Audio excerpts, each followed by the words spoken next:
If you have the money, you can afford everything.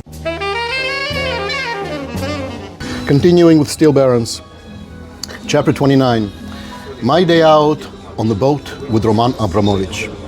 I can still remember that day. It's unforgettable. I don't even know how he knew who I was, but he reached out to me, invited me. I flew into Nice, and then his helicopter picked me up and delivered me to his boat. It wasn't a boat, it was a ship. It was an enormous ship for one person. And I sat with him upstairs on the deck, and he was talking about things that are to him normal, like buying a Chelsea football team and investing into Formula One racing, all these things. And I was amazed at the scenery, at the fresh air. And then he took me downstairs to his office. I looked around, and all of the paintings that were there, it was world class. It was Van Gogh, Cézanne, it was Kandinsky, it was Picasso, it was everything that you would see in museums. And so I asked him, I said, "Are those real?"